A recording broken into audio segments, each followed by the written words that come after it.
Hi everybody, it's Mrs. Little here. Today we're going to continue reading our book, Charlie and the Chocolate Factory. Today we're going to be reading chapters 11 and 12. So remember yesterday, Charlie found some money on the side of the street in the snow, and he decided he was going to take it to the store and buy some candy bars. So let's find out what happens. Chapter 11, The Miracle. Charlie entered the store and laid the damp dollar on the counter. "One Wonka's Whipple Scrumptious Fudge Mellow Delight," he said, remembering how much he loved the one he had on his birthday. The man behind the counter looked fat and well-fed. He had big lips and fat cheeks and a very fat neck. The fat around his neck bulged all around the top of his collar like a rubber ring. He turned and reached behind him for the candy bar, and he turned back again and handed it to Charlie. Here he is, handing Charlie the candy bar. Charlie grabbed it and quickly tore off the wrapper and took an enormous bite. Then he took another and another, and oh, the joy of being able to cram large pieces of something sweet and solid into one's mouth. The sheer blissful joy of being able to fill one's mouth with rich, solid food. "You look like you wanted that one, Sonny," the shopkeeper said pleasantly. Charlie nodded, his mouth bulging with chocolate. The shopkeeper put Charlie's change on the counter. "Take it easy," he said.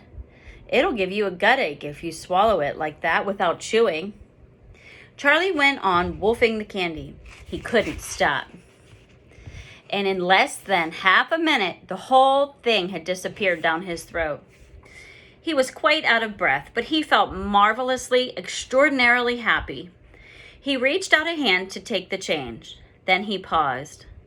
His eyes were just above the level of the counter. There, staring at him, as the silver coins laying there. The coins were all dimes. There were 9 of them altogether. Surely it wouldn't matter if he spent just one more.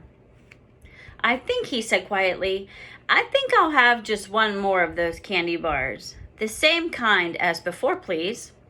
"Why not?" the fat shopkeeper said, reaching behind him and taking another Whipple Scrumptious Fudge Mellow Delight from the shelf. He laid it on the counter. Charlie picked it up and tore off the wrapper, and suddenly, from underneath the wrapper, there came a brilliant flash of gold. Charlie's heart stood still. "It's a golden ticket!" screamed the shopkeeper, leaping about a foot in the air. "You've got a golden ticket! You've found the last golden ticket! Hey, what do you know? Come and look at this, everybody. The kids found Wonka's last golden ticket. There it is! It's right there in his hands!" It seemed as though the shopkeeper might be going to have a fit. "It's my shop, too," he yelled. "He found it right here in my own little shop. Somebody call the newspaper quick and let them know.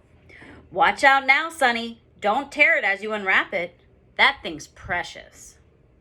In a few seconds, there was a crowd of about 20 people clustering around Charlie, and many more were pushing their way in from the street. Everybody wanted to get a look at the golden ticket and at the lucky finder. "Where is it?" somebody shouted. "Hold it up so all of us can see it." "There it is," somebody else shouted. "He's holding it in his hands. See the gold shining?" "How did he manage to find it, I'd like to know?" a large boy shouted angrily. 20 bars a day I've been buying for weeks and weeks." "Think of all the free stuff he'll be getting too," another boy said enviously. "A lifetime supply." "He'll need it, the skinny little shrimp," a girl said, laughing. Charlie hadn't moved.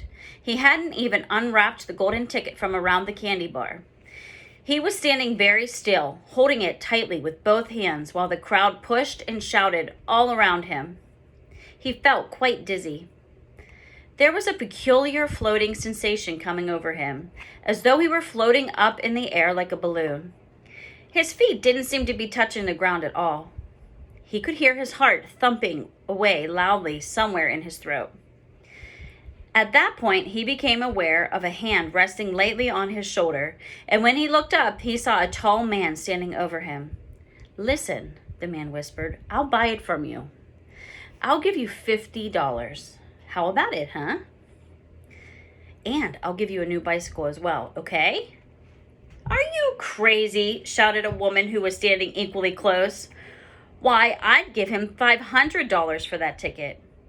You want to sell that ticket for $500, young man? That's quite enough of that, the fat shopkeeper said, pushing his way through the crowd and taking Charlie firmly by the arm. Leave the kid alone, will you? Make way there, let him out. And to Charlie, as he led him to the door, he whispered, don't you let anybody have it. Take it straight home, quickly, before you lose it. Run all the way and don't stop till you get there, you understand? Charlie nodded. You know something, the fat shopkeeper said, pausing a moment and smiling at Charlie. I have a feeling you needed a break like this. I'm awfully glad you got it. Good luck to you, Sonny. Thank you, Charlie said, and off he went, running through the snow as fast as his legs would go. And as he flew past Mr. Willy Wonka's factory, he turned and waved it and sang out, I'll be seeing you. I'll be seeing you soon. And 5 minutes later, he arrived at his own home. Chapter 12. What it said on the golden ticket. Charlie burst through the front door shouting, Mother, Mother, Mother! Mrs. Bucket was in the old grandparents' room serving them their evening soup. Mother! Yelled Charlie, rushing in on them like a hurricane. Look, I've got it! Look, Mother, look! The last golden ticket, it's mine! I found some money in the street and I bought 2 candy bars. And the second one had the golden ticket. And there were crowds of people all around me wanting to see it. And the shopkeeper rescued me, and I ran all the way home, and here I am. It's the 5th golden ticket, Mother, and I found it. Mrs. Bucket simply stood and stared, while the 4 old grandparents who were sitting up in bed balanced bowls of soup on their laps, all dropped their spoons with a clatter and froze against their pillows. For about 10 seconds, there was absolute silence in the room. Nobody dared to speak or move. It was a magic moment. Then, very softly, Grandpa Joe said, You're pulling our legs, Charlie, aren't you? You're having a little joke. I am not, cried Charlie, rushing up to the bed and holding out the large and beautiful golden ticket for him to see. Grandpa Joe leaned forward and took a close look, his nose almost touching the ticket. The others watched him, waiting for the verdict. Then very slowly, with a slow and marvelous grin spreading all over his face, Grandpa Joe lifted his head and looked straight at Charlie. The color was rushing to his cheeks, and his eyes were wide open, shining with joy. And then in the center of each eye, right in the very center, in the black pupil, a little spark of wild excitement was slowly dancing. Then the old man took a deep breath. And suddenly, with no warning whatsoever, an explosion seemed to take place inside him. He threw up his arms and yelled, Yippee! And here's a picture of him.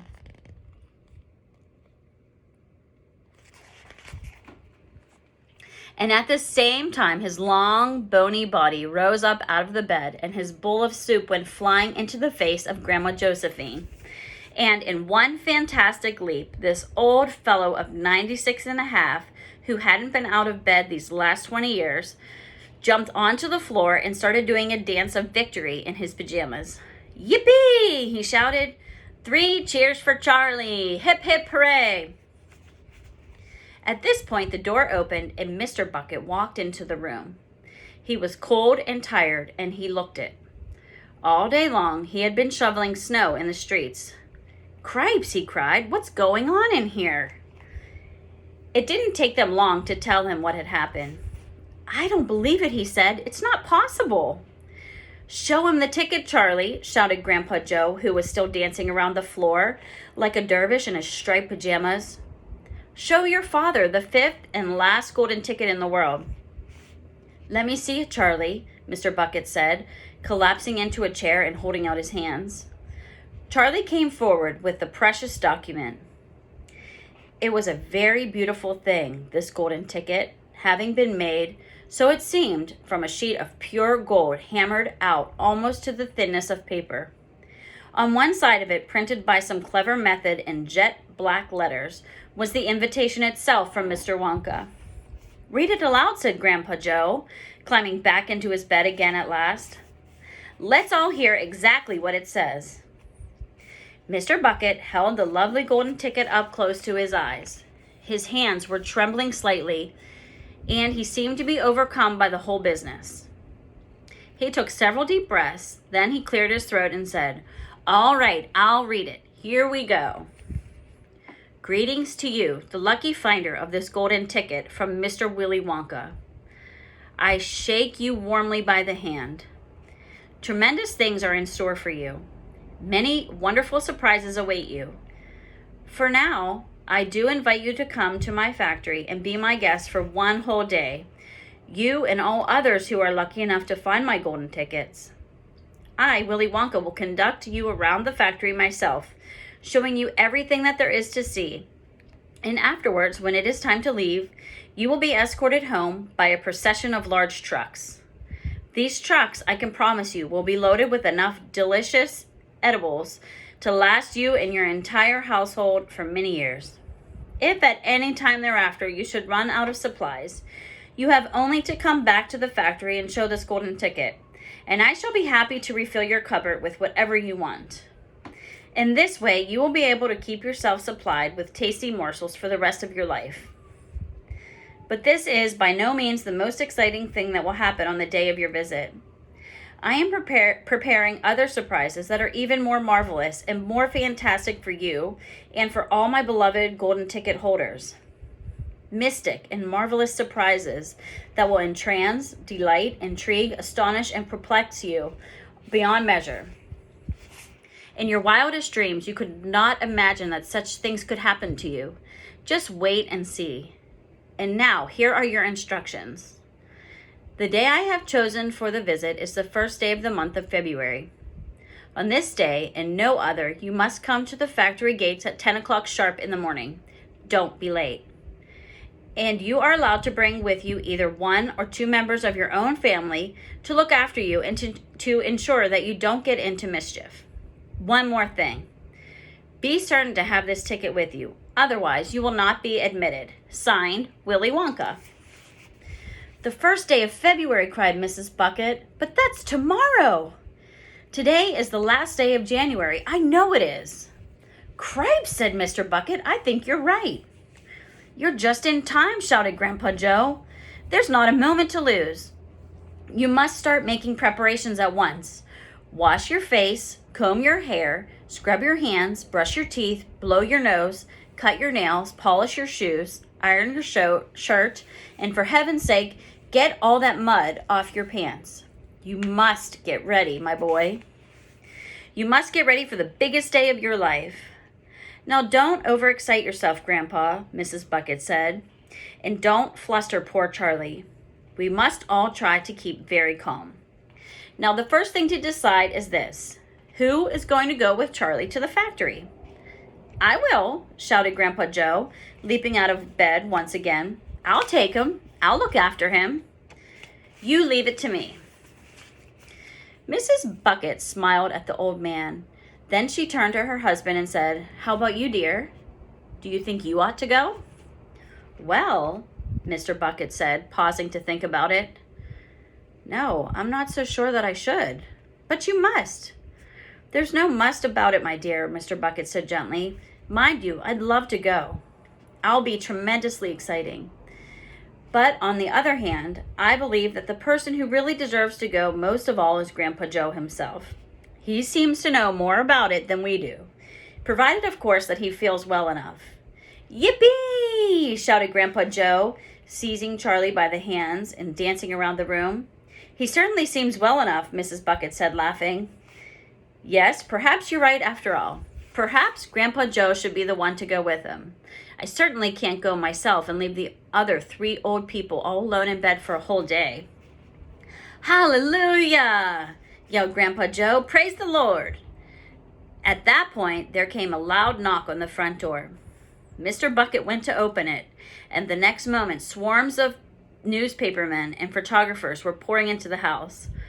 They had tracked down the finder of the 5th golden ticket, and now they all wanted to get the full story for the front pages of morning papers.